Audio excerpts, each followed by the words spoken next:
Yeah. Yeah. It's like it's beautiful to hear this like deep belief and almost like a mission.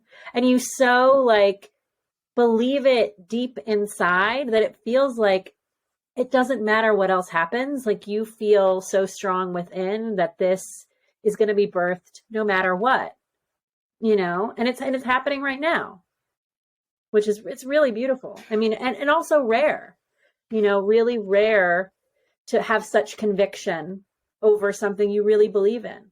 So like to the people listening, I think like that's something really important to take in is that despite obstacles, you just still proceed.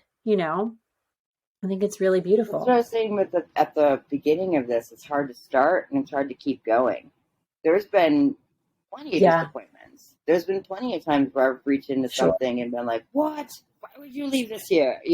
Like there's been there's been others that are like, but you just keep going, and I think that's the hardest part for a lot of people, and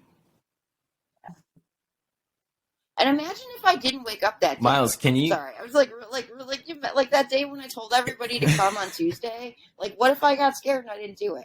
Like, what if I was like, oh, I meant Thursday. You know what I mean? Which is something I would have done like 4 years ago or something, or probably a lot longer ago. But you know what I mean, Yeah. right? It's possible, but Yeah, but you didn't. You didn't. And Myles, you said it at the beginning and you just said it again, but I mean it could have been so easy to give up at Yeah. any one of these points. Like the shower curtains keep getting, they took down another store. Like I can't do this anymore. I Right. can't do It's this anymore. tiring. It's hard. It's got to be hard work. Oh my gosh. Yeah, and I want, because you said so beautifully, like the hardest part is just starting. Like, what if I didn't wake up that day, and go do it? And then how do you keep going? How do you take those hits and get through it? All the every one of these challenges could just be a great excuse to be like, okay, I've done a lot. I'm gonna give up. I'm gonna let someone else do this. What do you do in those tough times to not quit? I wish I'd gone to therapy, but I didn't. I really do.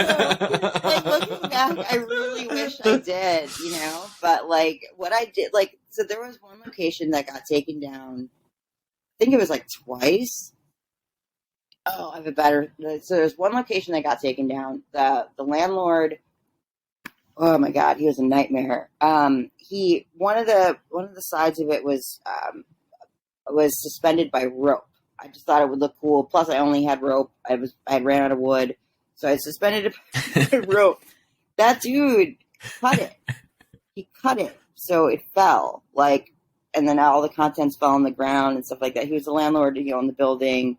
He was never there. That building, I looked it up, like in the Google Earth image or whatever. It was from like 2011, and it was just as decrepit as it was when I turned it into a free store. And when I would go to the free store Mm-hmm. before he cut it down, he would pretend to be on the phone with the cops. Like he would just be like trying to intimidate me to make me like leave or give up on it.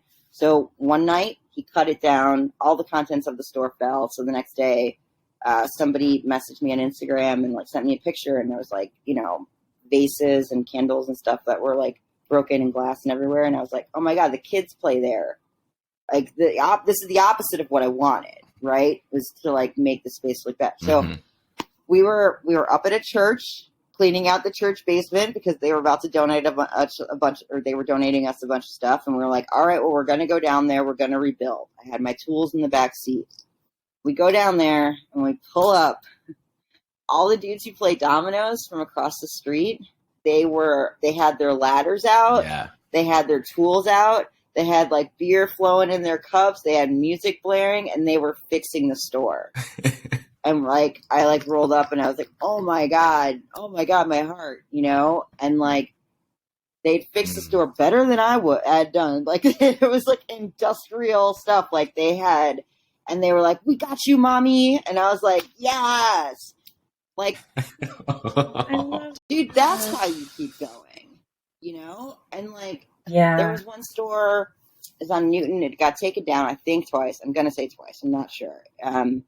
And I remember just being like deaded because like I was like, not today, Satan. Like I'm gonna go replace. Like what else? What else was I gonna do that day? right? Like, what else was I Mhm. going to do? I'd already had momentum. I already had some supplies left over. And these not these people count on these things. You know, like, there was this, like, older woman, or she still is there, but there is an older woman in that neighborhood who, like, made signs for us, like, just because she wanted to. Like, I gave her something to do. I gave her a source of pride. Like, I gave her, like, she claimed that. Her best friend claimed it a little bit too much. We'll say that. But, like, I didn't want to. I didn't want to be like, the system lets people down. People can let people down.